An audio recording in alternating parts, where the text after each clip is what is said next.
You are about to enter the Red and Rev Sports Show experience. Get ready for some real sports talk from some real sports fans who were real sports athletes who have sports knowledge.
Well. Good morning, everybody. Good morning.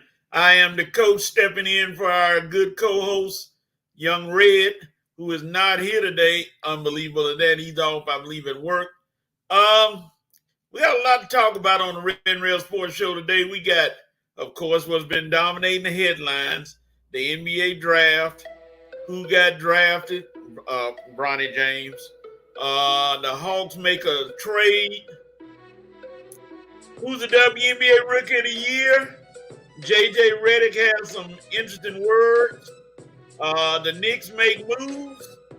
And unfortunately, we lost another great Major League Baseball player. We got a lot coming at you today. And we have a special surprise here today. So fine-tune your sensory apparatus and come on join us for the Red and Rev Sports Show. When I leave, there's gonna be somebody you haven't seen in a while, but he's back today, ladies and gentlemen. Here we go. What's going on, everybody? Welcome to another episode of the Red and Red Sports Show featuring Coach.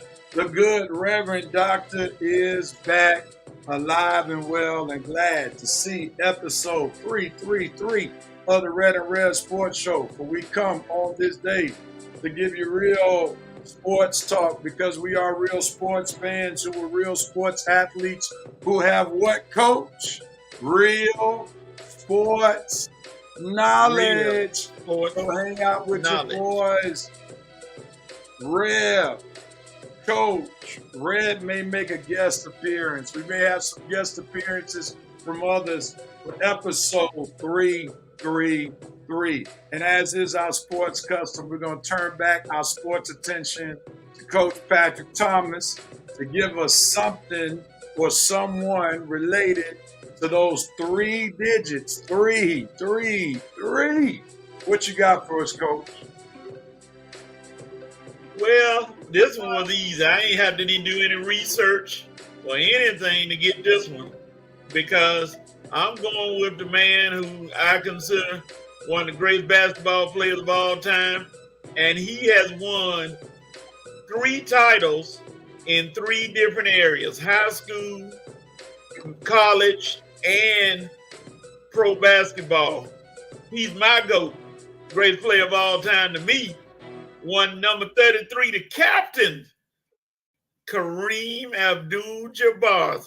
My 333 for the day. One of my favorite ones. Kareem Abdul-Jabbar. All right, man. I'm not surprised about that one because you still on social media promoting one Kareem as the GOAT. So I'm surely I'm not surprised at all by Kareem being your choice on today. All right, let's move forward, Coach. Let me just say thank you so much for you and Red holding it down while I went through a series of events, graduation and then vacation, traveling, then a hospital stint. So it's been a while since I've been on, except for 2 weeks ago. Didn't know while I was made my little cameo, I was as sick as I was. But I'm just grateful to God to be able to, 1, be alive. Also, 2, have so many supportive family and friends. 3, have a great church who has been very supportive of me. And 4, to be back on the show. I'm glad to be back on the show. Glad to have you. I'm sure Red will tune in, but just glad to be back. So I'm grateful for that. And we want to welcome Reverend Nation. Feel free, Reverend Nation, to come on in as you see fit. I know at least the vice president is present and accounted for as he slams down the gavel for another 5 episode of the Red and Red Sports Show. What's going on, Mr. VP? The VP said, I figured Coach would use the number 3 for his new starting quarterback, R-Dub. Is he your man, Coach? All right, Coach is doing the mannequin challenge. What a wonderful time to come back where I may have to do this thing solo. So Coach will be back. Appreciate you, brother Vincent. Appreciate your gladness and all that good stuff. So hopefully I won't have to do this thing solo because I wasn't prepared to do it solo. All right, Coach got a stronger signal. All right, you good, Coach? All right, Coach. I guess so. Rocco seems a little agitated. All right, let's get him in. That's good. Coach has mastered in the year 2024. Yeah, Coach. Your signal not too strong. Coach, your signal not too strong, man. You might want to change your spot or something. I don't know. Good morning to you, Sister Black. I'm sorry, that's Joe. I'm sorry. What's up, Reverend Joe Black, man? I appreciate you, man. Thank you for your comments, and definitely I'm going to do what I got to do to take care of myself. All right, let's move on, Coach. You there, Coach? Can you hear me? All right. I can hear you now. You got the mannequin challenge going real strong today, so I don't know what we can do to get your hamster to Oh, strengthen Lord. that signal. Let's go right into it. What's your dope moment for this week? What you got? My dope moment goes to Angel Reese, who has made it to 8 as far as double doubles for a rookie in the WNBA. She seemed to be picking up her game and strengthening her case for rookie of the year. So Angel Reese, you get my dope moment. 8 straight double doubles, even one against the Aces. Even though they lost, she still played pretty strong. So Angel Reese, dope moment. Oh, yeah. All right. I'm going to dope on the NBA, doing something that seemed to be very beneficial, how they changed the format of how they air the draft to 2 different rounds. They gave the first round prime time on ABC, and then the second round, which a lot of people are not really interested in. Only reason why it was different this year is because of Ronnie. But the way they broke it down into 2 days, man, I got to give big ups to the NBA for doing a great job marketing and also how they displayed the NBA draft this year, breaking it down to 2 different days, which I think was very beneficial in how the viewers received the NBA draft this year. Excellent. Absolutely excellent. My note moment goes to the Braves. Even though he pitched pretty solidly, I'm tired of seeing Bryce Elder. Leave him in the minor leagues, even if it's a doubleheader. I don't want to see him pitch no more. He's an L waiting to happen, even though he didn't get shelled this time. But I'm just tired of seeing him, and just leave him in the minor leagues or try to find a trade partner for him ASAP. So that's what I'm noping on. Coach, what's your note moment?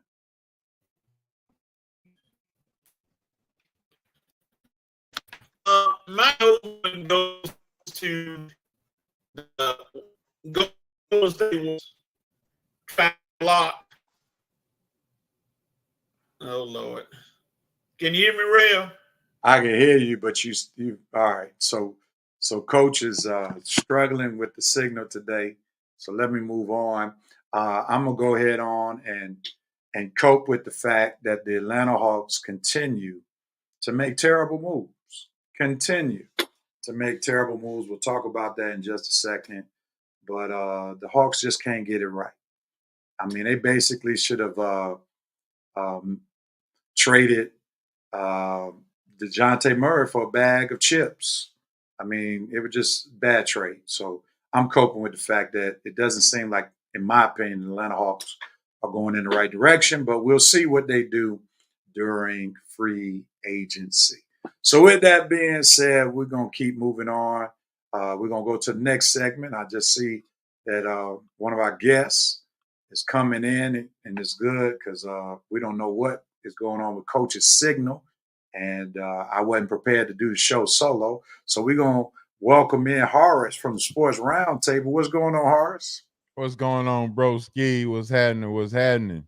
I'm good. Good to be back on. I didn't expect that my co-host would not be one present and then the other one have a terrible signal. So you came to save the day. I truly appreciate it.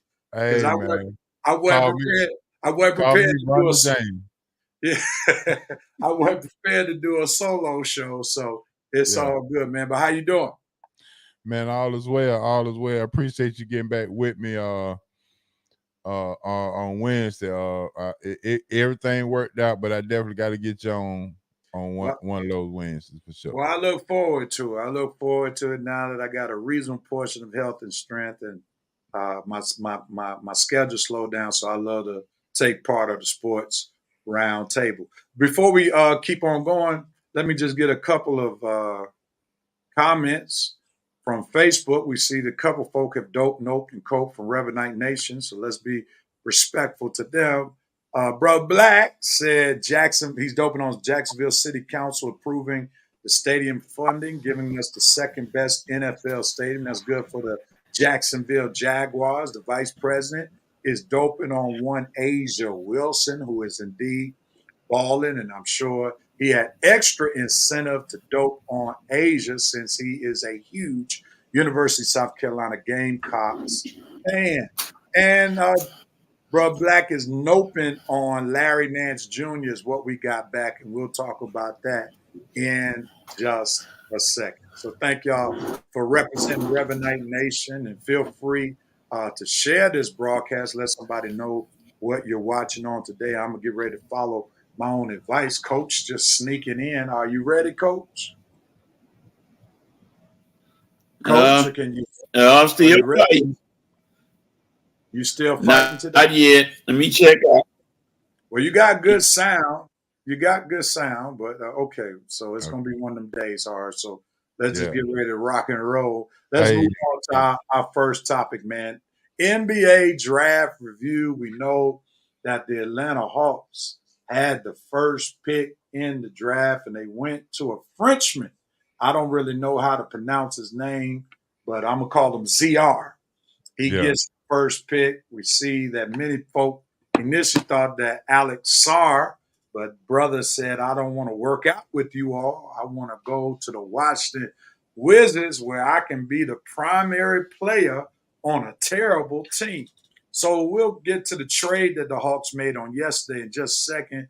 But Horace, your thoughts real quickly about the Hawks drafting ZR from France as the first pick. Can you hear me now, Real? Yeah, we can. Sorry. Horace is speaking right now, Coach. Okay. Go ahead. All right. Go ahead. So I would say that the front office is front officing for sure. I don't know who you could have picked that would have made the fan base of the front office look smart. So I guess at this point it's just a wait and see. I don't know much about him. I know he's a wing player. Good defense. He's long, but they say he can shoot the three, but we'll see. I mean, I can shoot the three in open gym. But I mean, you got to I mean, is he coachable? I mean, does he need a translator? I mean, all this stuff kind of go down the line. I mean, I don't know. I don't know what direction we go. I don't know what the identity is or anything. So, it would be the year that we get the number one pick that it seemed that the team got worse. Wow.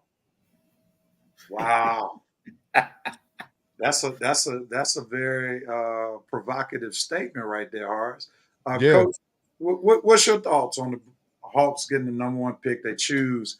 And because I don't really know how to pronounce his name, I'm just calling him ZR. Risache. Yeah, y'all got it.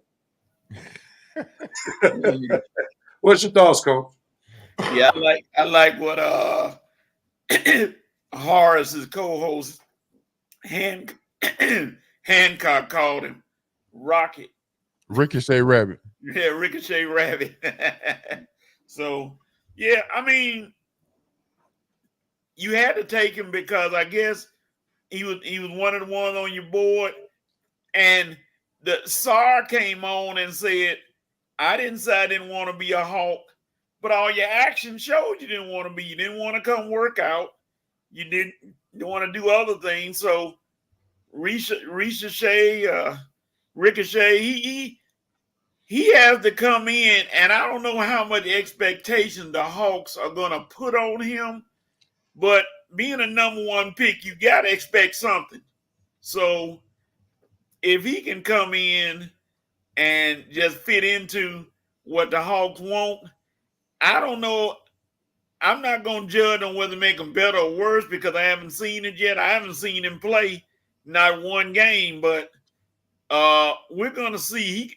he's gonna have to come in and win over the Hawks fans big time. If he can do that, then I'm sure everyone will learn his name and be able to pronounce it and be able to say, or they might just go your route, Rev, and call him ZR and let it ride like that. So we'll see. Yeah, I really don't have any thoughts because I really haven't seen enough of them. You can't really tell what a player can do just based on highlights because all they show are the good points Yeah. of a player. So that's why it's dangerous just to judge a player off the highlight reel. So I think when it comes to him, it's TBD, to be determined.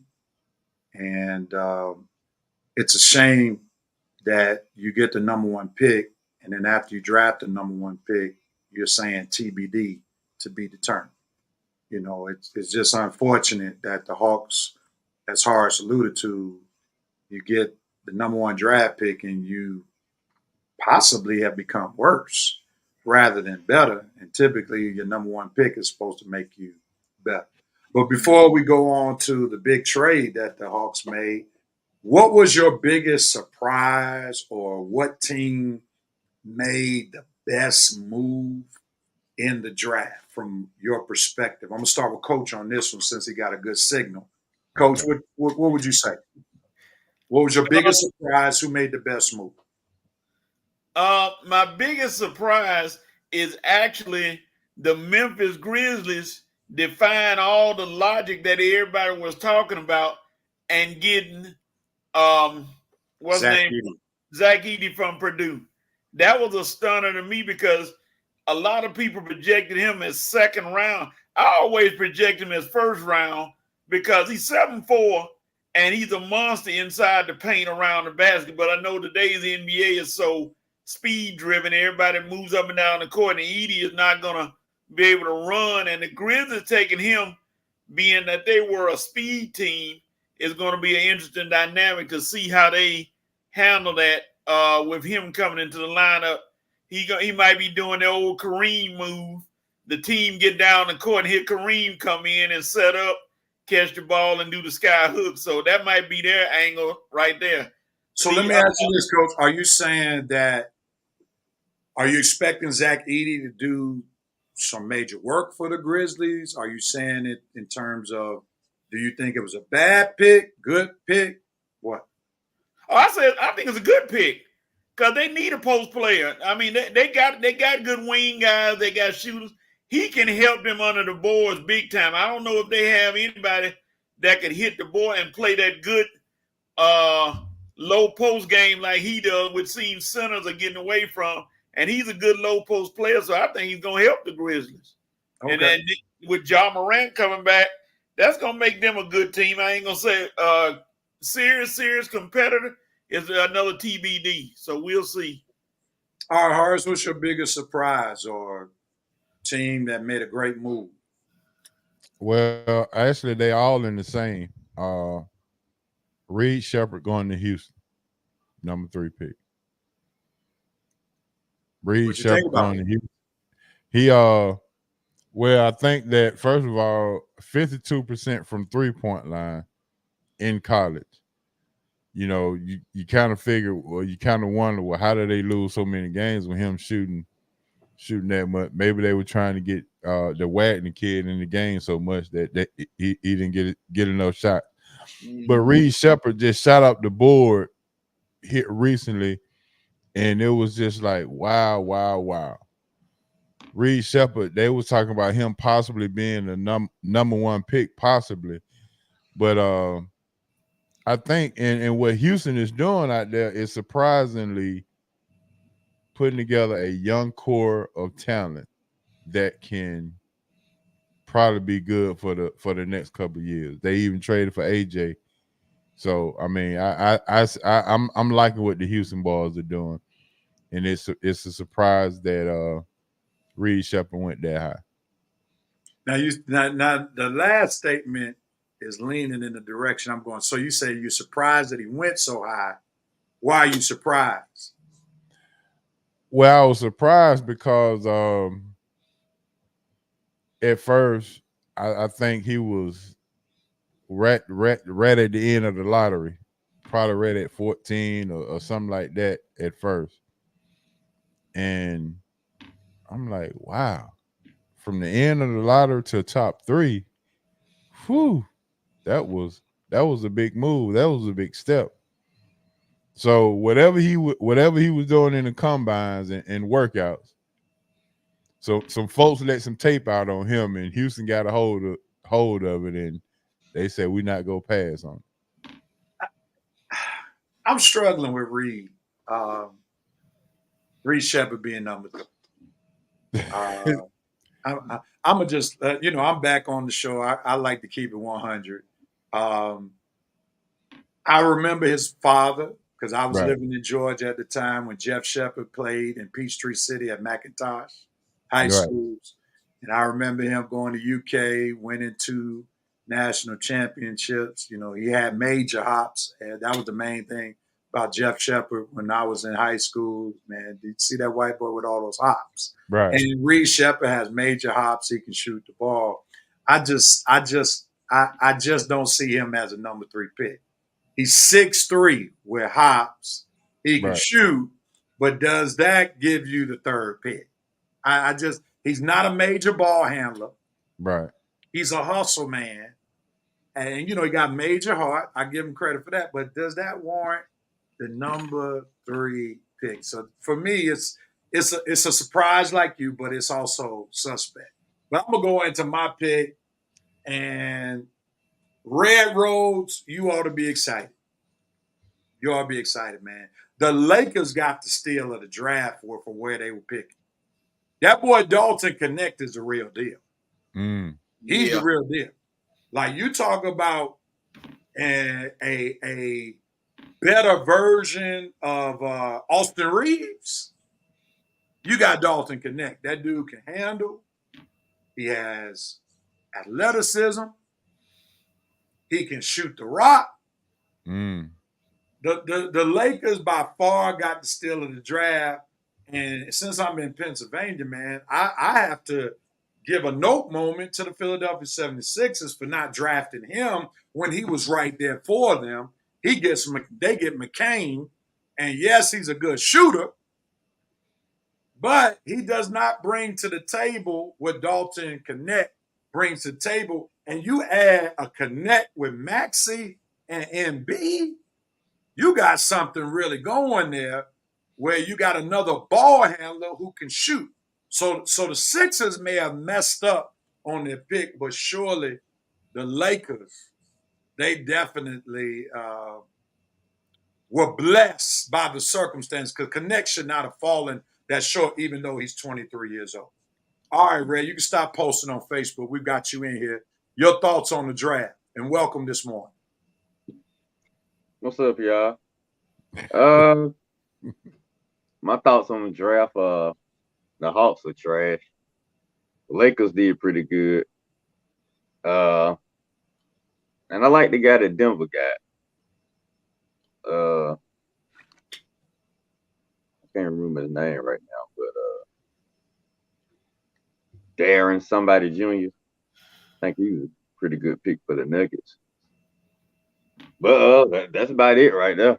I mean, Lakers did good, did bad. DeRon Holmes. Yeah, DeRon Holmes. That's him. Now, what makes you big on that draft pick? Dude got size. He can shoot a lot, pretty good. Think he's gonna be an added addition to the Nuggets. Hey, Rev. Yeah. You talked about Connect. The thing about him is, like you said, a lot of people were scared of his age, which is 23. And my thing is, he can still play at least 10 years in the league, at least 10. And then on top of that, he said he stayed all those years to work with Coach Barnes at Tennessee to work on his defense. Because everything else he got, shooting, size, ball, ability, all that, he said he wanted to work on his defense. And that's what he did at Tennessee. And now, like you said, the Lakers, I'm sure Daryl Morey somebody's calling him out on Philadelphia radio or something, or talking about him like, how did you pass this guy? He fell all the way down in your lap, and he's right there for you, and you didn't take him. And then all them other teams, shame on y'all too. I know you had knees, but this cat is a ball. I saw him in the tournament. Man, he was lights out in the tournament. He was the reason Tennessee went as far as they did. One of the main reasons. So people passing on him was crazy. Yeah, for sure. Let me get some comments in from Revenite Nation. Good morning to you, Jared. Glad to have you this morning. The VP said Atlanta with the acquisition of Pele Larson. Jurists, let's know that they're fed up with the ninjas coming out of AAU. They're taking the United Nations route with ZR leading the charge. Like Horace said, Hawks front office, just front officing. And you got a little Jerome in you this morning, Mr. VP. Oh, no, okay, you did officing. I got you. My bad. I got you. Ethan Wilson, what's going on? Best believe the research was done. VP said Edie won't be able to move like that. I smell another Greg Oden coming about. Oh. That's courteous right there, calling him Greg Oden. Ethan said they're gonna slim him down. Joe Black said Lakers first round pick was one of my favorite picks. All right, let's address why the second round got so much attention. Bronny James gets drafted to the Los Angeles Lakers to be able to play with his daddy, making history, first father-son team in NBA history. I'm going to start with Red, since he's the diehard Lakers fan on the panel. What's your thoughts about Bronny James being drafted to the Los Angeles Lakers? It was expected. It was highly expected, so it's no surprise for me. I honestly think really don't have a problem with it. I mean, guy wants to play with his son, and he got the power to make it happen. Why not? I mean, I'm pretty sure any player in the league, if they had a chance to play with their son, they probably would do it. So all of the negative hating. I mean, if you just want to hate on LeBron, but the choose to attack Bronny, you want to go that route, that's crazy. I mean, that's why I say some people just need to leave LeBron hating to the experts and not picking on some kid. I mean, Laker fan. I mean, well, I know Laker fans. They probably upset the fact that they feel like LeBron is running the team. But look, the man, if LeBron on the team and his son is ready to play, it was gonna happen. So I don't know what all the outrage is about. LeBron is of age. LeBron's still playing. The man wants to play with his son. It's gonna happen. So I mean, nothing negative about it from my camp. I mean, like I say, as long as Bronny can come in and shoot threes and play defense, that's fine. So it's a historic moment in the NBA, and I think fans who got some sense would be very amazed to see it. You know what I'm saying? I mean, last time we seen a father play with his son was probably Ken Griffey Sr. and Ken Griffey Jr. So to see LeBron James Sr. and LeBron James Jr. play together, hey, it's gonna be a sight to witness. So and unfortunately, it's my Lakers that's bringing the sight to you. So hey, just another reason to follow the Lakers. But I'm not mad at it. I'm not mad at it none whatsoever. Coach, your thoughts on Bronny? I mean, name another 55th pick in the draft who's going to impact the team that much. I mean, are people serious? Why are you so up and on about this kid getting drafted? Some of the names that got drafted, y'all don't even know them in the second round. Come on now. Y'all act like some of those historians and draft experts that act like they know some of these kids. They don't even know them. And Bronny James is not finna come off the Lakers bench before hardly anybody. He's gonna do what I think is a two-way kind of. He's gonna go to the G League, get better. He's gonna come in. He's gonna get some experience playing in the G League. He's gonna come back. And he's gonna sit down. He is not gonna be the impact player on the Lakers. But why wouldn't a dad do that for his son? I mean, anybody would do that for their son if you got a chance to. So, I mean, people making a big deal. Now, they had picked him first. Oh, yeah. Now, it would have been a different uproar. But we talking about the second day, the second round of a draft, and people acting like he's the worst pick in NBA history. And it's an outrage that doesn't need to be going on. I mean, he picked him. He got him on the team. Good luck. I mean, it's going to be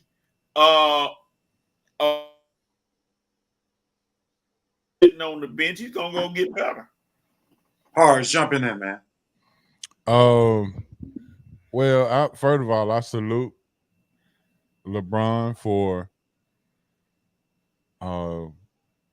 having a dream and the dream coming true. A lot of people can't manifest the way that he has been able to, and so salute to that.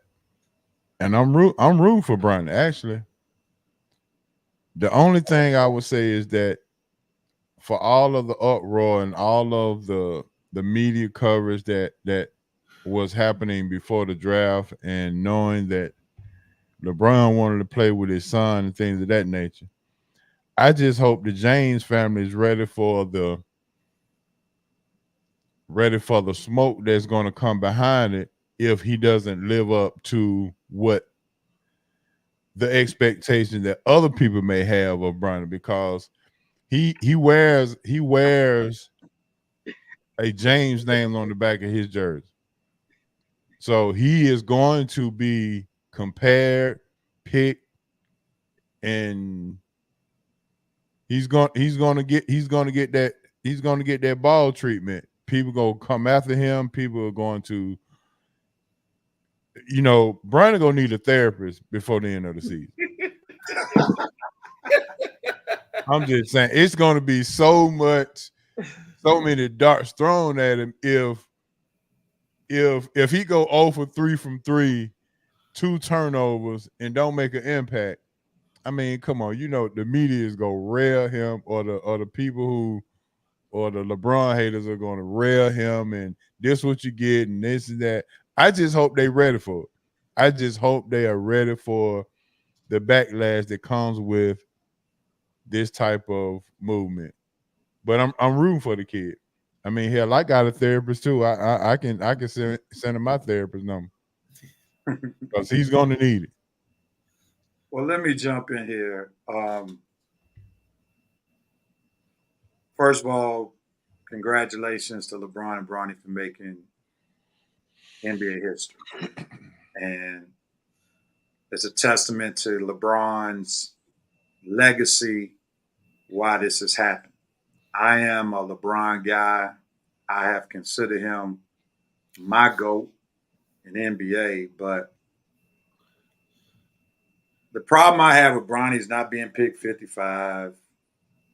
Problem I don't have is nepotism, as Adrian Wojciechowski made it plain. Nepotism is alive and well in the NBA. The problem is he's just not an NBA talent. The problem for me goes back to even when he was in high school. I played high school basketball. I played college basketball. It was a farce for him to be a McDonald's All-American. That's where I had a problem. I never known a McDonald's All-American only averaged 14 points, 5 rebounds, and 2 assists as a guard. If you're a McDonald's All-American, you should be averaging no less than 20 points, no less than 10 assists. Rebounding, that's cool at 5. But that's where my problem, and it just shows how LeBron's influence has not just influenced in the NBA. It's been going on since Bronny was in high school. And it's just problematic for me because Bronny says on one end he wants to chart his own course, but his course is being chartered all because of who his dad is. His game has not charted his own course, but his dad. And, big ups to him being LeBron's son. But I think anybody who has expectations of Bronny doing anything in the NBA They need to be drug tested right now. Will he grow to do something? Maybe. But how many of us would be celebrating a 6'1" guard who has no great handle, who has a decent jump shot? How many of us are celebrating that kind of kid? The reality is, if James wasn't behind his name, he wouldn't be in the league. And I got to pray for JJ Redick. Because, yeah, you and Braun are cool, but how you handle his son, that's going to be a whole different dynamic right there. And I don't know if I would want to sign up for that if I were JJ Redick. Because, you got comments about how they don't want him signed on a 2-way contract. So if you send him to the G League, is that going to be some pushback? Is he not on the opening day roster? Would that be pushback? When he doesn't deserve, he should be. I don't even know if he can start at USC this year. We're going to be honest about it. Could he start at UConn? No. So that's my pushback. I'm a LeBron guy, but, this whole thing about pushing Bronny, and I'm not a hater. I'm a stater because I'm a former basketball player. And when I look at how he's been treated as a McDonald's All-American, which he did not deserve, I'm going to be clear. If his last name was not James, he would not have been a McDonald's All-American. There's nobody who you can find averaging 14 points, 5 rebounds. You can't tell me there weren't 100 kids, 200, 300 kids better in the nation than those stats right there. And that's why it goes back. For me, it goes back to high school all the way to now, which is, problematic for me. But God bless LeBron. He got his wish, and it shows how much power LeBron has in the NBA. Y'all can push back on anything I said. Anybody got a problem with what I said? I do. Rev, you looking at you going back to high school when where he played. You say he only averaged 14 points a game, but are you looking deeper into the overall player, how he listened to the coach, how when the coach wanted him to dribble the ball with his left hand, he dribbled with his left hand? I mean, those intangibles you have to teach. You have to be coachable. And he was coachable. Right. He listened. And that helped him get through his career at USC. He listened. And as long as he listens, he'll be a valuable commodity, and he's going to develop because he listened. Because just like Horace said, they're going to be coming at him with all kind of stuff, and he going to listen. He listened. All right. I appreciate the comedic moment right there, Coach. You sounded serious, but there was a lot of comedy through it. All right, let's go to the comments. Jerry says history being made, like Red Rose said, with Bronny being drafted. I wish him well. Let the cryberry babies keep crying. What's up, Ray Ellison? Glad to have you on the show. Feel free to hit that share button. Let somebody know what you're watching. JJ Redick going to need a therapist from having to listen to LBJ come into his office daily. Lakers about to have the spotlight on them this year, marketing goal. The VP also says Bronny about to be the best donut get coffee. Look, it's carrying rookie out there. The kid ain't ready for it, but here we are. Bronny not built for this. I think his younger brother Bryce is more of a hooper. Great job, LBJ. You have your cherry on top. Good luck, young man. Boy, VP got a lot to say. Said Bill Cosby said that the guy who sits at the end of the bench is the one who keeps the bench from flying up. That would be Bronny's role for his whole career. This level of basketball is considered to be the best of the best. Bronny is not going to all of a sudden get that dog in him. Uh-oh. Here we go, Coach, about to be stretched on the throne. That is brief. And then he also said, I'm ashamed that coaches take Revenite Nation collectively shuns you. That was a hilarious take. Facetiousness at its best. Great humorous take, Coach LOL. All right. Well, as we'll see, man. We'll see what Bronny James will be. I'm looking forward to seeing his production or what he will be in the summer league. I want to see what he does in summer league. The good thing for him is he got Dalton Connect. And Dalton Connect may make him look good because he should have a lot of open shots because Dalton Connect is that dude. So it's going to be interesting to see how he does in the summer league. But he should be able to, as long as Dalton Connect plays, he should get some easy shots. Armantes, what's going on, man? We still haven't gotten our food yet, but that's all good. Happy to see Bronny got a chance on his father's team. To me, he wasn't ready, but that's the general consensus. He's going to need some major player development. How about college? That's the player development he needs about. Be coachable, yeah. Be coachable, and he better be sleeping and dreaming basketball on a regular. He's in remedial class right now. Jerome Case was going on, said no true competitor is going to respect LeBron's son because everyone knows that Bronny didn't personally earn the right to be drafted to the NBA. And there are going to be a lot of cats in the NBA, especially starting summer league, who are going to try to make a name for themselves by going after Bronny. So, Bronny's going to have to be up for the task because everybody's going to come at him. Everybody's going to come at him in that summer league to make a name for themselves. All right. Remember, LeBron put that target on him earlier when he said that he had his son can probably play better than half the guys in the NBA. Yeah. Yeah. Bron didn't help his case, and we'll see. We'll see what goes on.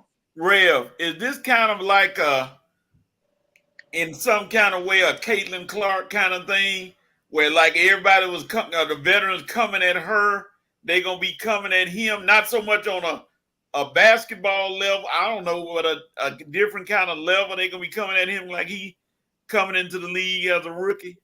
Well, if he ever plays as whenever he comes in. Yeah, I mean it's a different. Caitlin Clark is a baller, but of course, a lot of folk were trying to make a name for themselves going at Caitlin Clark because of what she brought to the WNBA, the notoriety, so forth, so on. Folk were just going to come at Bronny to prove that he may not belong. Everybody knows Caitlin Clark belongs, right? So it's all about, for them, it's marketing in the WNBA. Like what old girl did from the Chicago Sky, that was about making a name for herself. Let me cheap shot Caitlin Clark. I get my name in the media and people start noticing who I am, even though they haven't noticed me the few years I've been in the league. Now, when it comes to Bronny, it's all about not trying to really make a name for themselves, but just kind of go at him to prove that he might not belong. So we'll see what happens. Because if you go after Bronny and embarrass him, what did you really prove? I mean, there's not really much to prove because nobody thought very highly of his talent in the first place. Everybody knows he's a project. So if you go out and embarrass him, what did you really make?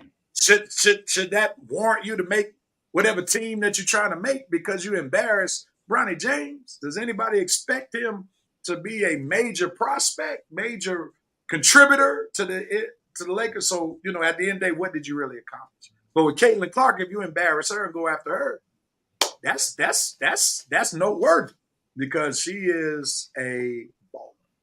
All right, let's move on. Horace, be ready, man, for this. Okay. Are you an Atlanta Hawks fan? I am. What are your thoughts about the trade? Unfortunately. What are your thoughts about DeJounte Murray? I mean, they traded him for 2 first-round draft picks, a guy that was drafted in 2022, point guard in the first round, and Larry Nance. They get rid of DeJounte Murray on yesterday. And this is how you get the first pick and do 2 trades, and now you worse than you were last year. Because we got back Larry Nance, another son of a former NBA player, and a 6'7" combo guard who they said he was 13th in the league in defense. They say he can steal the ball, but I mean, this is, again, it proves that we have no identity, no direction. I don't know where we're going. Are we going down 75? We're going up 20? What are we doing? I mean, it is absolutely, at this point, it's like, can we just hit the restart button and just redo the whole leadership staff? Because it's crazy. I mean, how do you make another team that much better? I mean, they got Brandon Ingram, Zion Williamson, CJ McCollum, and DJ now. And you trading him to get 2 picks that, I mean, you're not showing that you can even pick. I mean, you had AJ Griffin and you picked him 17th in one draft, and as soon as Snyder gets here, he goes to the bench. He go get out of Duke Brotherhood. I'm gonna tell you that right now. Coach K called him to the office for trading another Duke player. I mean, let's just be real. I mean, the Atlanta Hawks front office is it's a mess right now. If somebody can go down to State Farm Arena and just, I wouldn't even be mad. All right, Red, jump in there, man. Your thoughts? I second what Har's talking about, man. I keep telling folks, team is a joke. The front office is a joke. And until the front office changes, I mean, Hawks fans, you might as well expect more of the same. I can't see any light at the end of any tunnel. Only thing I can see is lots of laughs and lots of criticisms by me. I mean, you got the owner's son, you got this dumb idiot wet behind the ear clown, Landry Fields, running things. Players, like I said, you get rid of Murray for basically nothing. That was a horrible deal. Eventually, Trae Young is gonna request a trade, so you might as well prepare yourselves for that. You're not gonna keep staying on the Hawks when they losing. You got the #1 draft pick. What did you do with it? You let some prospects agent scare you into not taking him, so you take some other clown that nobody knows, nobody never heard of, nobody even care about. Real, what you call him, ZR. You might as well call him NR for no respect. So, like I say, I have no idea what the Hawks are. After, like you say, Hars, yeah, I didn't think it was possible, but the Hawks have gotten worse since Wednesday drafted the #1 pick. I mean, this guy you took, I have no idea what he's gonna do. I don't even care what he's gonna do. Do any Hawks fans care what this guy is gonna do? Another 6'8", 6'9" wing. I mean, he's a okay shooter. He plays okay defense. I think that's just what the Hawks represent. A bunch of okay, mediocre, bunch of nothing. And what's amazing to me is you still got delusional Hawks fans out here that still want to argue or debate you as if we're lying about the team and that the team is going anywhere. One more time. The team is a joke. The front office is a joke. You guys have no light at the end of the tunnel. The only thing you can prepare yourselves for next is Trae Young requesting a trade. Quinn Snyder will probably be fired soon. And like I say, the team will be better off being contracted or relocated. I would not shed a tear 1 iota if the Hawks ain't in Atlanta no more. Because what are they doing here? You ain't bringing in it. You're not impacting the city. None whatsoever. The lucky times you go to the East Finals. Been in the city since 1960. I don't know what, 7 or 8. You only had 2 trips to the Eastern Conference Finals. And after both of those trips, you've gotten worse and worse. You got worse after 2015. You don't got worse after 2021. There is no hope. I don't know why fans have faith. The team, once again, is a complete joke. Okay? Anybody try to sell yourselves different, you a complete joke. Okay? The Hawks suck. You understand? The Hawks suck. And that's the reality to it. So embrace it, deal with it, live with it. The Hawks are joke. And I want to use some other words, but we're a family show. That's it. Coach, jump in there. Rev, have you ever seen anybody try to pick up and handle a bag of cats? That's what the Hawk front office is. Basically a bag of cats. They all scratching, fighting, and nobody knows what's going on. None of those cats know what's going on inside that place. You get the number 1 draft pick. You pick Ricochet, whatever his name is. Okay, you add a player. That's an addition. Then you take away 2 players who were helpful to your season in Murray and Griffin. I don't need to repeat what those 2 Horace and Red said. That's not math. And I know I flunked math. Well, I almost flunked math. I don't know math that well, but goodness, I don't know what 1 minus 2 is. But that's kind of counterproductive to a team that could have made more moves to get the team better, and you didn't. I mean, anybody with a 1 eye and a glass eye could see that team. This team is not going to even be a 10th, what they call a play-in tournament team. They're going to be scratching lottery every year. Now, you got a chance to wake everybody up.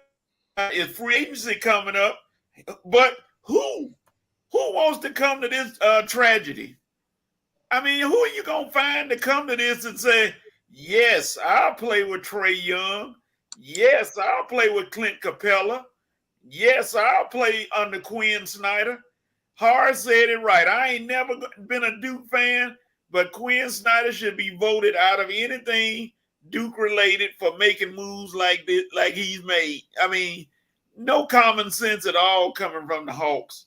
And let's see, Nashville is looking for a team.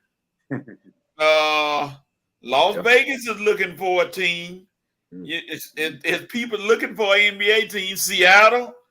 I just don't understand it. I'm not a big Hawk fan, but when I sit here as a person that likes sports and watch something like that go on, it's confusing. It ain't confusing. It's stupid. Let me just go on and call it what it is. Stupid because it just doesn't make any sense. What did AJ Griffin do to get traded? I want to know, what did he do so wrong to get traded? You know, if you're going to trade DeJounte Murray, at least get his daddy when he was in his prime, Larry Nance Sr. And the other guy, Diego, I can't remember. I'm like, who in the name of Krispy Kreme donuts is that? For a guy like DeJounte Murray, who's a solid NBA player, and the draft picks mean nothing. You've already seen the draft picks ain't gonna mean squat. So I just call Landry Fields. I'm gonna do like Red. I'm gonna give him a name. His name gonna be Kim Fields because he's gonna be living single soon. All right, good one, Coach. Yeah, that was good. The VP said, going back to the comment Coach made last segment, Coach, don't offend Clark like that. At least she could play. Dante Armstrong, what's going on? Can fans sign to a new team? I need a new NBA team. At this point, the Bucks have some. Ooh, they keep cheering for the Hawks. For new fan, well, until Giannis leaves. Armani says Hawks need a full rebuild. Only teams that can get it right in Georgia is the Bulldogs and the Braves. Not sure what the Hawks and our Falcons are doing. Jerome said Red would die if the Hawks relocated. Winston, what's going on from Niates? Hawks are the Buffalo Bills of the NBA. Had the chance of getting a game changer, let it slide through their fingers. Mahomes saw, trade away stars for no reason. Diggs, Murray, the Atlanta Bills. I got you. Yes. I'm gonna chime in.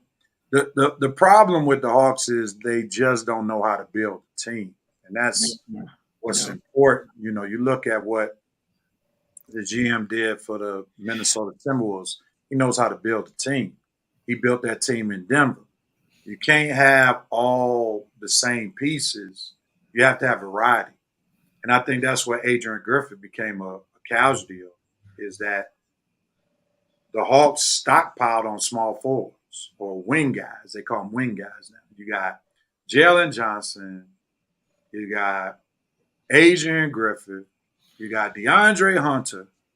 Then you just draft another wing guy in ZR. So you just got too many of the same pieces on the same team. Then with the whole DeJounte Murray piece, you already had a ball-dominant guard. So you get another ball-dominant guard, which was stupid, in DeJounte Murray. So the Hawks just don't know how to build a team.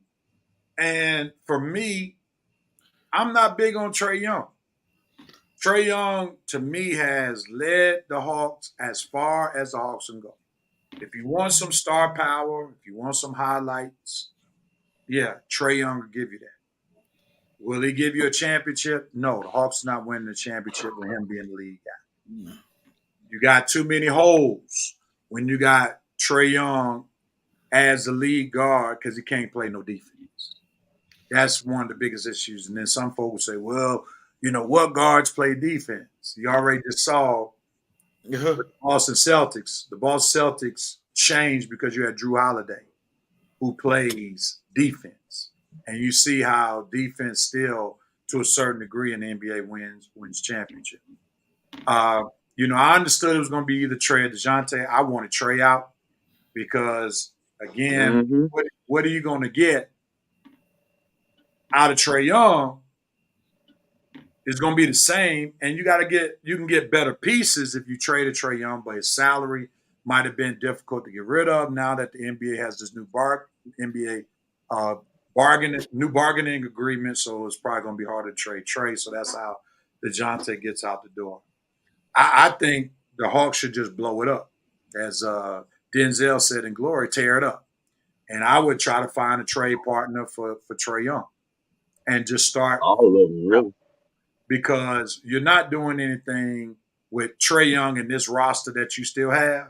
There's nothing that's going to come about of any really major success. So those are my 2 cents about the trade. It was a terrible trade, but it is what it is. And now we'll see what free agency will bring for the Hawks. Dante chimes in. Hawks been needing a center that would score in the post on his own for a decade. Facts. They had someone right there. They draft another forward and saw a rim protector and can shoot the three. Again, getting ZR would be like OKC drafting Sarr when they already got Chet. Idiotic move. Facts. That's it. They keep drafting the same pieces, and they're going to get the same result. And as, you know, I understand now that they didn't want to test the waters with Sarr as he made it clear. And we see that these guys just got so much power these days. So, you know, I can see why they didn't get Sarr, because why draft somebody who doesn't want to come? And then they're going to make a big stink about it. You know, that's the era we're in, where, you know, you just can't draft somebody who doesn't want to be here. You're wasting time. You know, we saw it with James Harden, who didn't want to be in Philadelphia.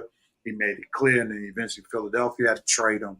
So that's just the era we're in, where the NBA just has so much power. Go ahead, Harsh. I think along with what you're saying, I love your point about drafting the same players.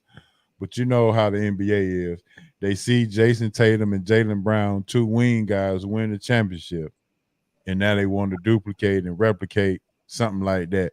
But the problem is, to what you said, the head of that snake is a defender who's a dog in Drew Holiday, who leads the way. And that's the point that everybody's missing, that you need somebody in the front, in the head of that snake, to be able to control your defense from the front line. And, and can give you some points as well.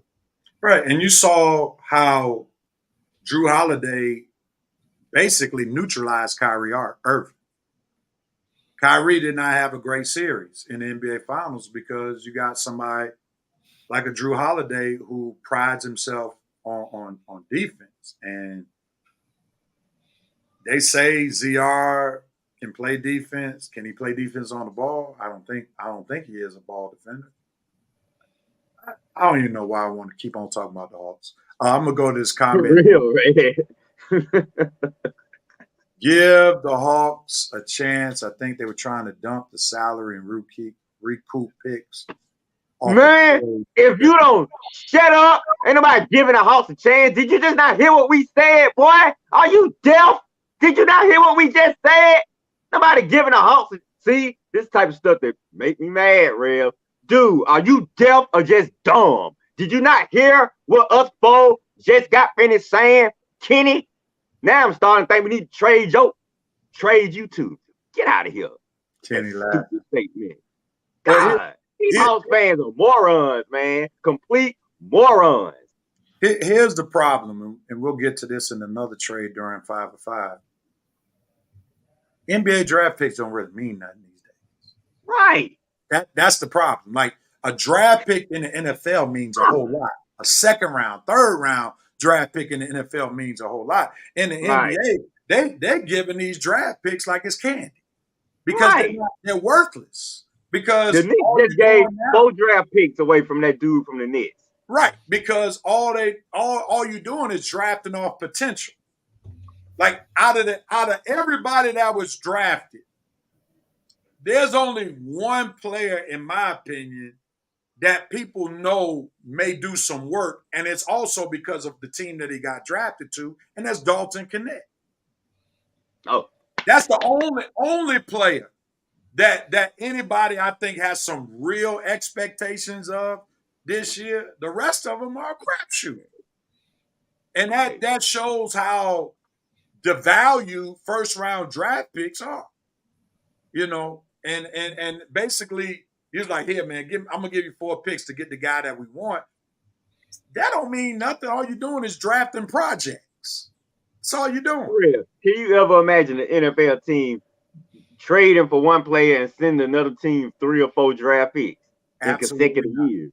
That would happen. Never. What happened is they would build another dynasty like the Saints gave to the Dallas Cowboys when the Cowboys, the Vikings did for the Cowboys. Herschel Walker, the Cowboys traded away Herschel Walker. That's what first round draft picks in the NFL do. They build dynasties. Draft picks, period. I mean, if I'm sending you a player, you give me a haul of draft picks in the NFL, fine. A talented, top-notch GM can do something with that. But if I'm giving you a player, a top-notch player in the NBA, and you see all you giving me back is draft picks, man, fool, I just got gypped. I just got taken to the can for a bad deal because draft picks are not worth proven players in the NBA. Facts. Give me a proven player any day over some draft picks. Now Kenny does raise a good question. I'm gonna leave this for the panel. We're gonna end off this before we go to halftime. He says, I know y'all want to move on, but quick question: what should we have done? What should the Hawks have done? That's a fair question. I can go. Go ahead, Hawks.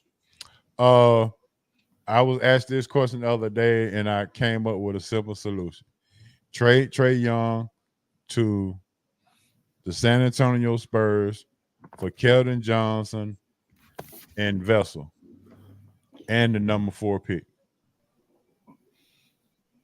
So your solution was trading Trae Young? Yeah, trading Trae Young because you don't want to trade Murray back to San Antonio, so you trade Young back to him.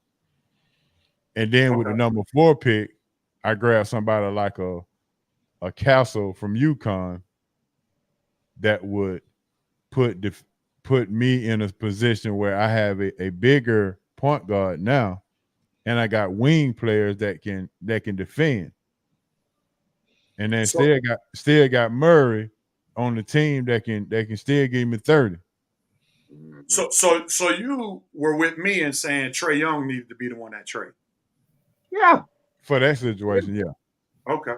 All right. Trae Young is that the Trae Young era to me is dead, right? You can't keep having this guy. He's a defensive liability, and then he's a liability, period, because of his arrogant attitude, and you ain't won nothing with your little DeBar self, okay? So Trae Young has got to go. That is the problem. I don't know why these Hawks fans keep living on this 2021 run. It's over. Trae Young is not leading this team to a championship. So get it through your thick, delusional heads, Hawks fans. It's over. Trae Young's got to go. Rev was right from the beginning. You should have kept Murray, built around him, built around Jalen Johnson, and then you probably could have drafted Sar. Sar would have helped that nucleus out, but this nucleus right here, blow it up, put the bomb, put all the explosive, do like Bruce Willis and Die Hard, put the C4, put the computer on top of it, open the elevator shaft and say, Geronimo, mother, you know what? And boo! I want to see a ball of smoke just rise up from State Farm Arena and boo! Big 40 shit, like the big building explode and Die Hard. That's what I want to see done to the Hawk organization, because it's a joke and it got to go. And nothing is working. Trae Young ain't working. Murray obviously wasn't working. AJ Griffin ain't working. The coach ain't working. What you gonna do with Jalen Johnson? What you gonna do with Hunter? What you gonna do with Capella? Blow it up, get them out of here, start over, or just send a team to Seattle and Vegas. Either way it go, I'll be happy. All right, and I've been posting some of the stuff that Reverend Knight Nation has been saying, and all right, maybe nobody wants Trae Young's contract. All right, well, we'll see what the Hawks will do. Thank y'all so much You for can your get something comment. with Trae Young if a GM know what he's doing. Back Well, then, you got Landry Fields and that idiot they used to play for us that shoot threes. What's his name? Corver. Those guys don't know what they doing. They don't know what they doing. God. Before you go to commercial, take note of Trae Young as everybody wants him to be gone, but take note of Trae Young's many contributions to the community of Atlanta. How he does so much charitable work. All right, Coach, I'm cutting you off right now, man. Thank you. Please. We finished the first half of the Red and Red Sports Show. We talked a lot of NBA draft, free agency. Well, we didn't say free agency, draft picks and trades. We'll come back on the other half rather, with some wonderful sports talk. Don't go anywhere. We'll be right back.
And we are back on the Red and Red Sports Show.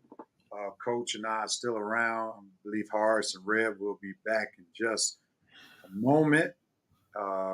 We appreciate you all tuning in. Feel free to like and share. Let somebody know that you are watching the Red and Red Sports Show on today. And we look forward to giving you some more real sports talk on this second half of the show. Again, please hit the share button. Let somebody know what you're watching on today. We want to thank Reverend Knight Nation for joining us with some wonderful comments. Red is back in, and we truly appreciate all that you all contribute to the Red and Rev Sports Show.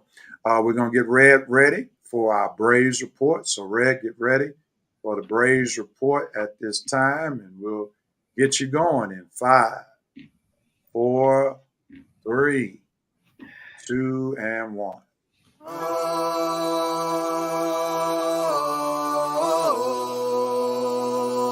It's game time.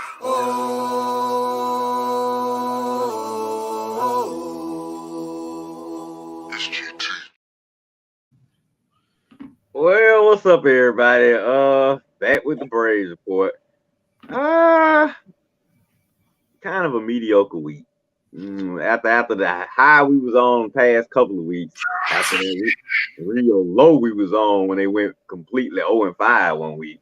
Then they bounced back last week, swept the Rays. No, 2 out of 3 from the Rays, swept the Tigers, took 2 out of 3 from the Yankees, and we were feeling good. Then you go on the road to St. Louis, and what happened? First, bad weather. Maybe that had an effect on it. Then you lose. You drop 2 out of 3 to the Cardinals. Oh, man, come on, Braves. Out on Cardinals. And then what's worse, you got a makeup game on Thursday to the sorry old White Sox, and you lose 1-0. 1-0. God, Braves couldn't even find 1 run. I mean, Chris Sale striking out 11 guys, and all he asks you to give him 2 runs, and you can't even do that. Boy, we have gone back to the 90s. Oh, yeah, we have gone back to the old Braves. The new Braves, where the offense is just bopping every night, that's over with. That was last year, and we failed to capitalize on it. We are back to the new Braves. Back to the old Braves now. Pitching, defense, timely hitting. And sometimes the hits just don't come on time. But last night, against the Pirates, the bats were there on time. Like I say, it's just something we're just going to have to embrace this year about the Braves. You can forget about the offense of last year. That's over with. So, but we're still a good team. We still have championship aspirations, and we can still make a playoff run. But like I say, the bats that we had last year, the consistency, the top 5 batting average, home runs, slugging percentages, on base percentage, all that is out the window, okay? Matter of fact, our pitching has gotten back to the old Braves more so than the hitting of last year. Pitching, still top 3 in the National League, still top 10 in all of baseball. So embrace that, Braves fan, that we are going to win this year based on pitching. And when we always get messed up, is the game when we have to play that 5th starter or Uncle Charlie. Usually those games are the ones we used to have to cross our fingers and hope for the best. Now, Uncle Charlie showed up last night. Who's going to show up today? That 5th starter again. So we'll see. Let me see who Snick got out there going to throw out there today. Got free pitch. Oh, no, free day. Okay, well, man, this rotation is confusing me. 1 minute Uncle Charlie started, and then it's a 5th starter. Now Uncle Charlie's starting and free right behind him. Snick, will you get a consistent rotation? God, why be glad when they fire you? But anyway, like I say, but Braves still got a good team. Got the Pirates again today. But just embrace yourself. It's not the offense of last year. And if you can go into each game knowing we don't have the 2023 offense, then you'll be okay. Pitching we got the pitching. Pitching is pretty solid. The bats, when they want to wake up sometime, they sleep sometimes. So just embrace that, and we'll be good. We still 45-35, 8 games back, but I'm not really too concerned about the division this year. As long as we win a wild card, as long as we make the playoffs, we can make a run. So that's where we at right now. 45-35, 10 games over 500, still second place, still leading the wild card. Pirates on deck right now, and after them we have a date with the Giants and the Phillies next week. So let's go Braves. We got some big games coming up, and I still expect to win. Chop on. All right, any other thoughts about the Braves? Anybody want to jump in, Coach Harris? Red, I was thinking about this last week, and your thoughts on this year being a dead ball era. The Major League Baseball You think Major League Baseball is doing this on purpose, changing the scenes on the threads on the ball, or what's your thoughts on the dead ball era?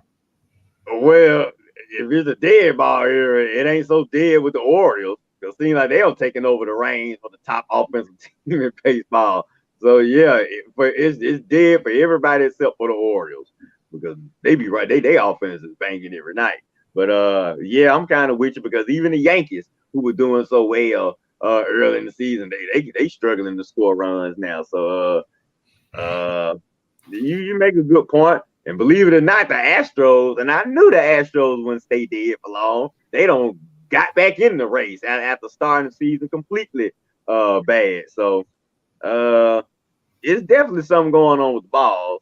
They need to put the balls back in the refrigerator like they used to do when you go to Coors Field, or like they did one year when they had the balls juiced up for everybody, and everybody was hitting them all out the field. So come on, Rob, man. Go on and juice those balls back up for my Braves again, man. These balls are too dry. Man, Braves got to really eat your Wheaties to hit home runs these days, real, man. Because, man, woo, I remember some games, man, it was some games, some balls would be home runs. Now they just dying right at the warning track now. And it's like frustrating because, man, they killing my Braves stats, man. Come on now. It's games last year we used to be knocking them out the park. I mean, even balls we didn't even think would get out the park would get out the park. Now all of these balls are just dying, middle of the field, warning track.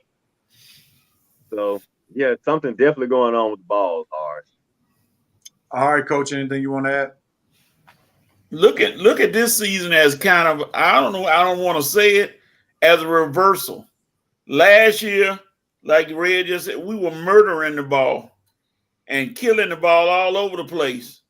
Look what happened to us at the end of the year. Nothing. So maybe the luck will have it where it's a reversal. We starting a little sluggish, a little slow, and as the season gets older, maybe we pick it up and carry it all the way to a World Series. Who knows? That could be the measuring stick. I mean, pitching gonna be there. I think the pitching has gotten better. And we fighting a lot of injuries. Michael Harris is still out. Got a lot of injuries, nagging injuries that got to the Braves. So I'm not worried. They still leading the wild card by several games. I think about 5 or 6 games. Still leading the wild card. They're gonna make the playoffs. And who knows? I smell a pickup somewhere during this season from somewhere. I don't know who it's gonna be. I ain't gonna try to speculate. But I think AA is going to come in there and sneak somebody into the Braves that's going to add to the roster and contribute. So I'm not worried right now. Not yet. Well, the Sneak Braves, somebody in and sneak Uncle Charlie out. Yeah, I like that. No. See, I done told you. Leave All Uncle right. Charlie alone. He pitched well yesterday. He did good last night, so I ain't mad. Yeah, but we can't have them pitch well one week and then get bombed and shelled the next week. Come on, man. That's Yeah, coach. What he did with the Yankees, coach. Now we needed that game. We could have swept the Yankees if it weren't for Uncle Charlie. And see, here's the other piece, and I'm gonna get to the comments in just a second. Max Fried is pitching quite well this year, right? You can't say to Max Fried, we can't pay you when you just pay Uncle Charlie $20 million to get go fight. Right. So if I'm Max Fried, I'm like, you're not giving me no less than 30, 35 million a year. If you're just gonna give Charlie Morton 20 million to be a 500 pitcher. That's where AA, in my opinion, messed up. Where you're giving this man $20 million to be 500, and then you're gonna sit up here and tell Max Fried we can't pay you? Because Max Fried, you can't offer him no 25 million after you gave Uncle Charlie 20 to be subpar. So that's all I got to say. All right, there are a couple comments. Got quite a few. Alexa says the Pictures figured them out. The new pitching rules benefited the Braves last year. They took advantage of the fact that pitchers can't take forever to throw now. He also said, I think the Braves need to fire their hitting coach and the change in hitting approach. You can't keep trying to hit the home run and swing at the first or second pitch. I don't know if that's the hitting coach's philosophy. I think that's Brian Snicker's philosophy. That's more of the manager, I think, than the hitting coach. Alexis said, I would like to see AA get a true contact hitter during the trade deadline. Kenny Griffin said, agreed, I think we'll get a player or two. Jerry said, I hate to sound redundant, but still no need to panic with my Braves.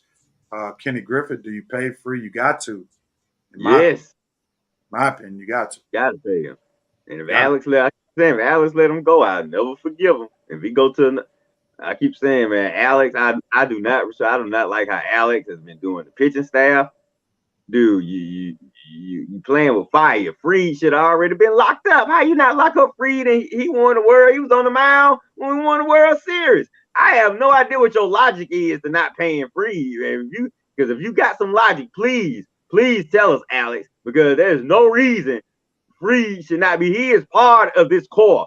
Part of this core with this team. Fried has came up right with everybody else.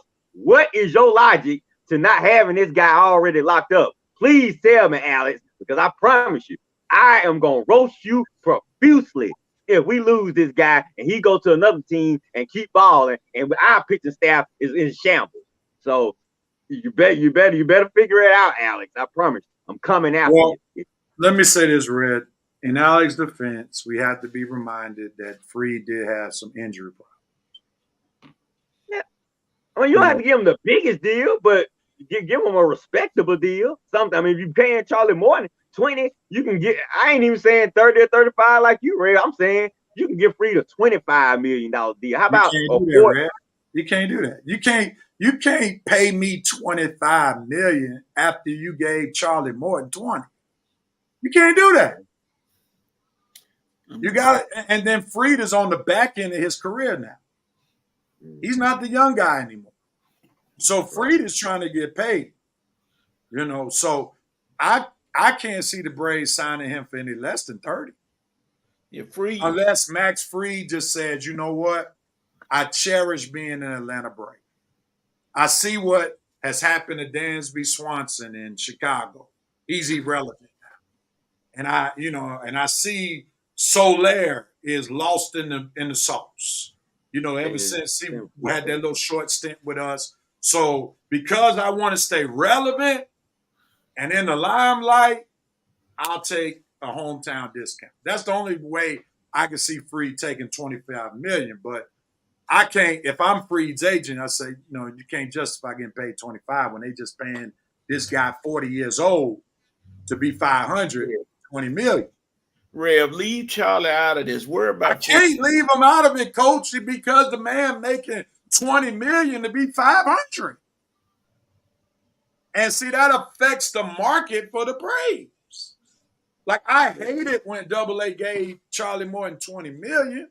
Do I think he has something to offer the Braves? Yes, advice, experience, but that shouldn't be $20 million worth. Mm-hmm. And that affects what you pay Max Fried down the road.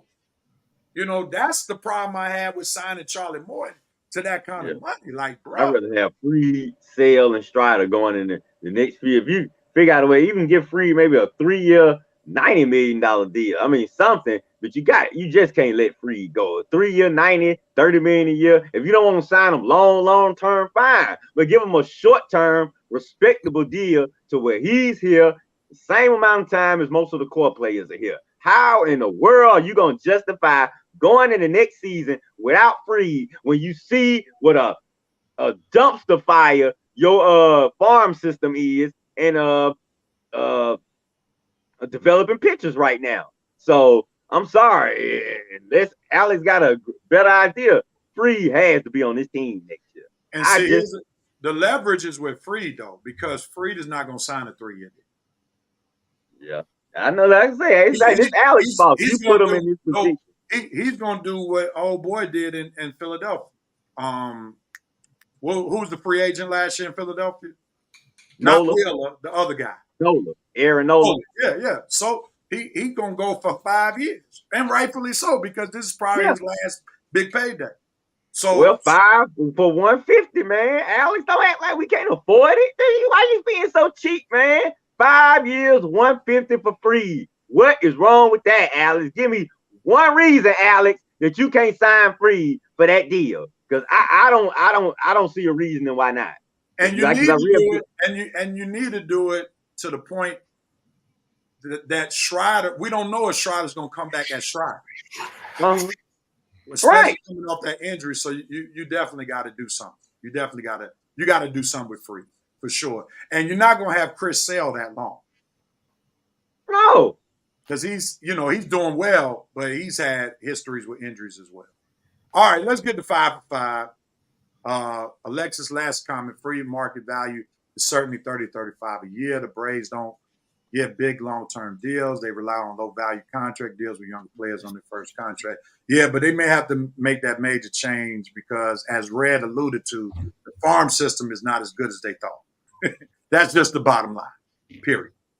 All right. Fellas, I'm going to have to cut it out early because I got an appointment. But like I say, I appreciate y'all having me for this short time, but I got to make a move at 12:30. So. All right, man. Take it easy, Red. Good having you, man. Be blessed. No problem. I'll see y'all next week, and I'll try to listen to the rest of the show. Harris, Rev, Coach, holla at you folks. Much love. All right, man. All right, so we're going to 5 for 5. This is our segment where we give 1 minute to each of our panelists. 45 seconds solo screen, 15 seconds group screen. Then after 1 minute, they get muted. So get your thoughts in, get it out. 1 minute. We got 5 good topics. Let me see. The VP, are you still around?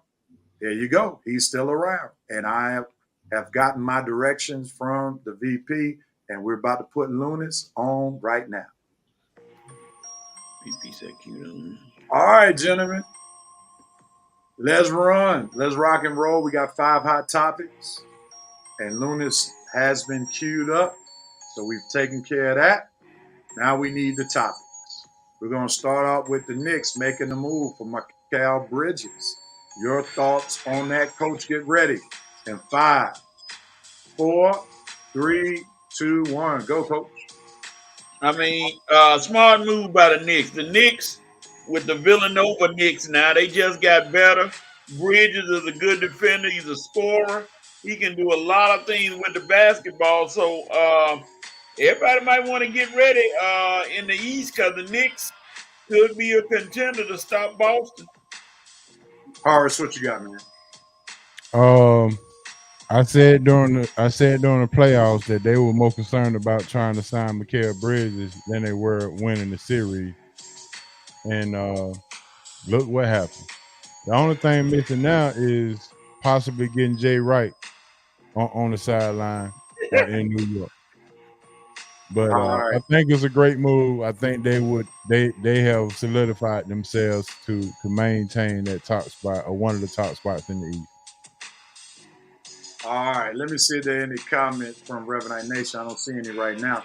Let me just say this. I like the trade, but let's hold off on let's thinking that the Knicks are on the same level as the Celtics, even though neither one of y'all said that, but that's what the the thought process is, that they're on the same level as the Celtics. I think one thing that they really have to do is see if they can get the big center, Habershine, because he did play a huge role, and he's a free agent. And with them signing Anunoby to that major contract, that's going to be hard to get Habershine back. And he was a major cog to their success in the NBA playoffs this past year. VP says Knicks might actually be doing something here. Are they coming back? They're relevant. But do I think they're a championship contender? No. I just don't see them beating the Celtics. The Celtics still are the class of the Eastern Conference and the league. They just got too many ways. All right, on to the next topic. Horace, you're up. WNBA Rookie of the Year, Clark or Reese? Who you got, Horace? Go.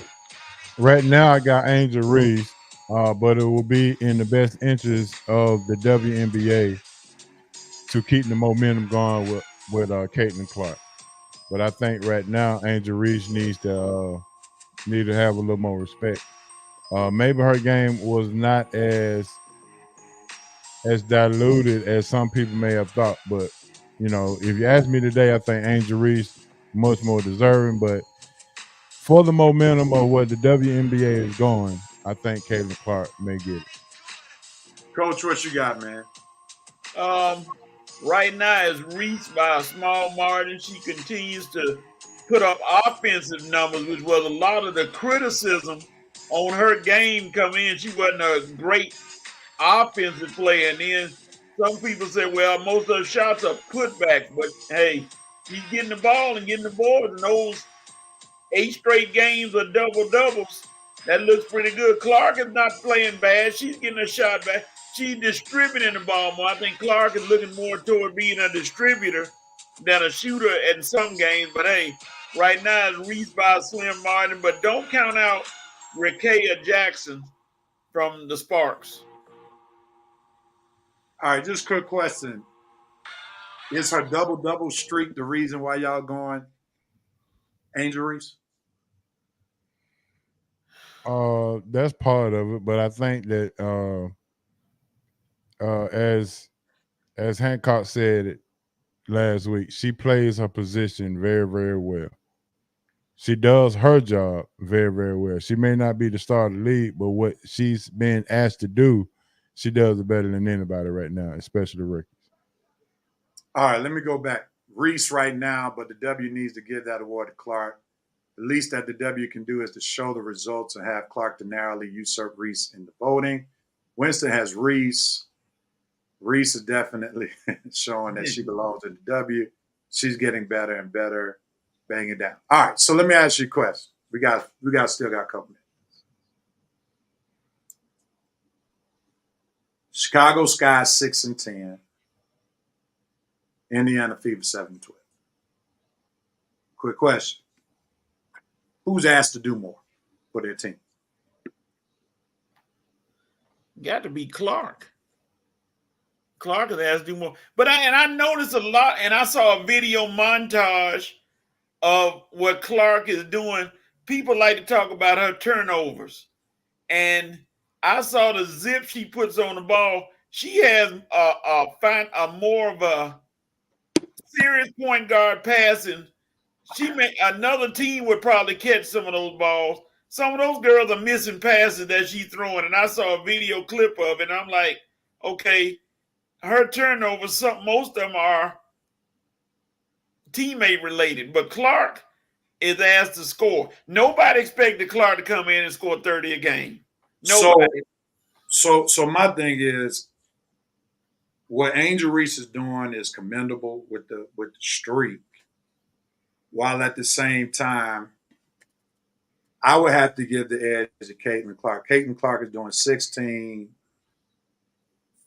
6, and 7. And Angel Reese is doing 14, 11, and 2.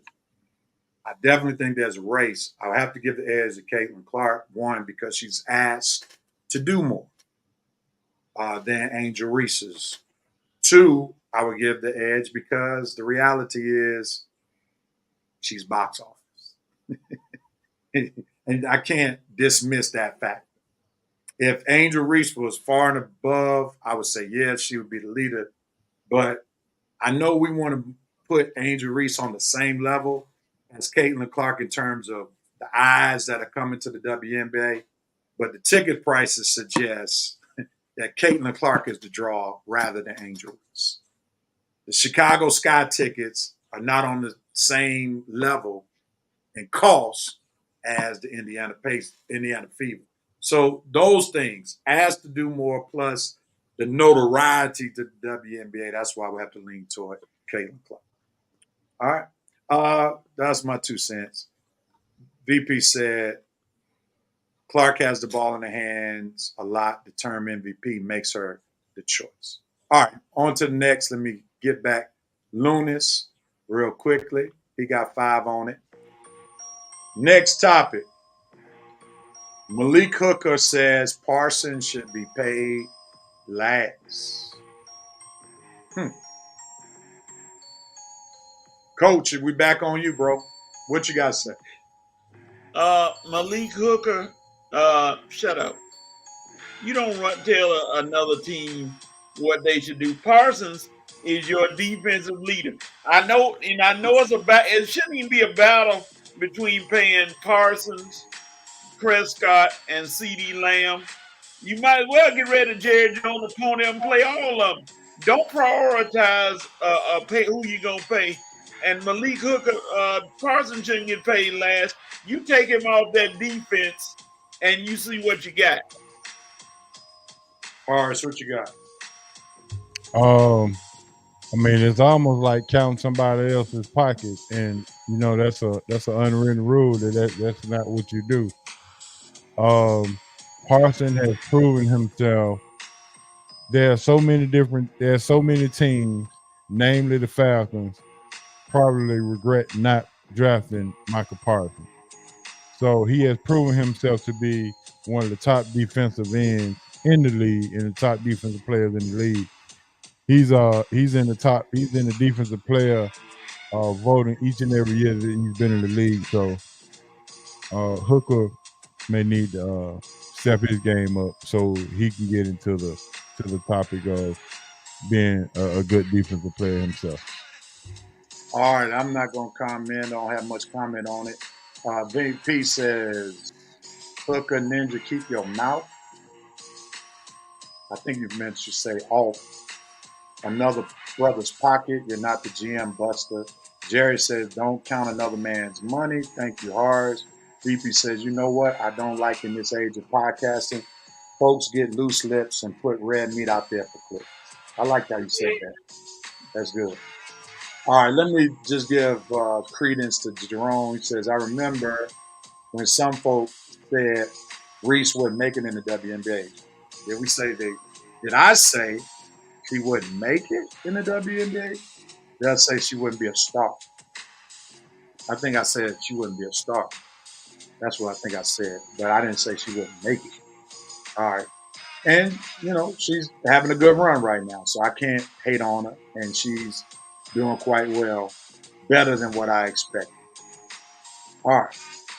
On to the next topic. J.J. Riddick drops F-bomb at press conference. What's your thoughts about the F-bomb being stated in the press conference? Horace, what you got? Well, the man was coached by Coach K for 4 years, and Coach K is a F-bomb dropper. So, I mean, he truly got it from Coach K. So, he's doing his Coach K imitation to make sure that everybody understands that, he won't be afraid to say what he needs to say. And hopefully he transfers this into the locker room. But with Bronny James coming into town and maybe not getting any kind of play, you may be dropping some F-bombs in your therapy session because you don't need it. Go ahead, Coach. Yeah, JJ decided, I guess, to make a little noise, make a little splash, get people to watch. And like Horace said, Coach K never was shy about his language when he was coaching Duke. And everybody didn't hear it all, but he let everybody know what was going on. So JJ gonna see how that fire goes throughout the season when you have to deal with your circus that you got going on and whether it's gonna translate to wins. Because cursing ain't gonna change wins and losses. Yeah, I think it's just a little bit too much. I mean, Coach K dropped those bombs during the game. I don't remember dropping them during a press conference. And I think this new NBA in particular, they're getting a little too loose, like LeBron and others with the cursing and all of that stuff. I think they need to realize that you can still communicate without cursing in the press conferences, and we still want to make the game a little bit friendly and the press conference friendly for family environments. I had a friend of mine who has 2 young kids who had a problem with it, and I can understand it, like save all the stuff on the court, save all the stuff in the locker room, but for the press conferences, come on, man, we don't have to do all of that. And I think, JJ that's like false hardness, if you will. You're trying to be hard, just dropping the F-bomb, and it really didn't do anything for me. Didn't make me think you this hard coach or not. So let's lead the cursing to a minimum so that we can still make the press conferences and games to a certain degree fan friendly. The VP says, if I'm white, know it. And what are you going to do about it? Was a person Doc Rivers could never. I'm just saying, sounds about white. Coach K never said that in the press either. All of those big time coaching legends have dropped F-bombs a time or two. Jerome K says it's a shame that JJ is even a subject, but we're here now. Needs to take some notes of professionalism from the greats. Didn't we give Draymond the business for cursing at a press conference? VP says David Stern's leadership is very different. Silver's Stern's influence permeated throughout the league standards. Agreed. I like Adam Silver being a player commissioner, but I think, to the VP's point, let's have some standards. Let's have some professionalism put in place. Last topic. Or is the last topic? Yep. Orlando Cepeda passes away. Do you have any thoughts on this, Harsh? Go. I didn't really get a chance to see him play a lot. It was a little before my time, but I've heard some good things about Orlando Cepeda. I'm not sure if his legacy surpasses Willie Mays, but it is up there for him to be an international player. I think he delivered some great goods to Major League Baseball. And I think he set a good path for some of those international players. Coach. Yeah, the old baby bull, he could slug. I mean, while in his first few years with the Giants, he was always in the leaders of hits, home runs, slugging percentage, RBIs, and everything. He was a big time hitter. Now, like I said, he wasn't on Mays territory. No, he wasn't that good. But he was a solid contact hitter throughout his years with the Giants and his other teams. And it just sad that last few weeks we're losing our sports legends, our big time sports players. I tell you, it's kind of rough. But yeah, the baby bull was a good one when he played, and he'll really be missed. All right, we're gonna end it right there. He was a little bit before my time, so I don't have much to say about him. VP says I don't know much about him, but I've always heard his name up here with the other Puerto Rican great, Roberto Clemente. Rest in paradise, sir. And that's a good way to end that segment. Thank you, VP, for your statement. All right, gentlemen, we're, like Boys and Men said, we're at the end of the road. And we have our You Have the Right segment. This is our segment where we can choose anybody who has a right to do what, when, where, and how. Oh, my fault, Coach, for keeping you on the screen by yourself. Who has the right to do what, when, where, and how. Red normally jumps in and says, I'll go first. Anybody want to go first on the You Have the Right segment? I'll go. Go ahead. Atlanta Hawks. I'm sure everybody probably go jump on this bandwagon. Atlanta Hawks front office, you have the right to resign today and get new leadership in here that has some kind of direction. Somebody contact anybody from whoever had a direction of building the battery out there in near Cumberland Mall. Somebody in there and on their staff, please come in here and help the Hawks out in how to build something. Because right now we are in a flux to where we don't know when, where, and who and where we going, because the Neek curse continues at this particular point. And I'm just so sick or tired of this. I mean, I'd rather see John Drew and Dan Roundfield and Tree Rollins at this particular point. You see this mess that they got going on right now. I got you. All right, Harris, that was a good one. Coach, who has the right to do what, when, where, how? WNBA, woo! This is your time of year. No NFL football, no NBA basketball. You got baseball, but it's everywhere. This is your time to strike. Get your games on TV. Get your main players out there and promote.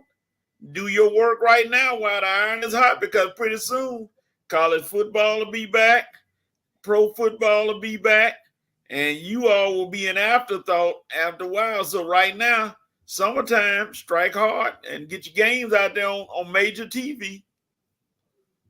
Coach, did you say you have the right for the Yeah, you have the right, WNBA, yeah. To do what? Improve your game by getting out on TV. All right, I need you to say you have the right. And you Yes, have sir. I apologize. I apologize. All right, sir. Let me go ahead to the team that I became a lover of when I was a youngster. That's the team I'm gonna start rooting for in the NBA. The Philadelphia 76ers, because I can't fool with the Hawks. I can't do it. So the Philadelphia 76ers free agency starts tomorrow. You have the right to build a solid roster around Joel Embiid, Tyrese Maxey. You missed on the draft. You should have drafted Dalton Connect, but you still got money to improve, and maybe you have some other decisions that you wanted to make, and maybe Paul George might be in it. But anyway, you have the right to build a good roster so that the Sixers can compete for a championship on next year. All right, brethren. We have finished episode 333 of the Red and Rev Sports Show. We want to thank Brother Harris for jumping on with us on today. Also, we thank Rev for sharing. Also, Coach, appreciate you being steady and present and accounted for. And I'm just glad to be back hosting on Saturday. It's been a long time. But nevertheless, we want to thank Revenite Nation for holding it down, being here. Thank you so much, Revenite Nation. VP.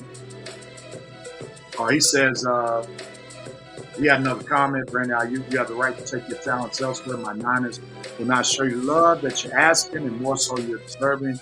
You'll be missed, sir. But get that money. If you can't afford a Lamborghini, you can't have one. Well said, Pittsburgh. Open up for pocketbook. BP slamming down the gavel to end another 5 episode of the Red and Rev Show. Thank you, sir. Revenite Nation. Oh, I didn't even put it up on the screen while I was reading it. Revenite Nation out. All right, man. Thank you so much, BP. Thank you, Revenite Nation, for joining us on today. We truly appreciate you, as I need to get my banners straight. Got all the wrong banners up. But nevertheless, thank y'all so much for watching episode 333. God willing, we'll be back next week. Same Facebook page, same YouTube channel, 11 a.m. for another episode of the Red and Rev Sports Show. Everybody be blessed. Have a great week. And see you next week. And we're out. Peace. Peace.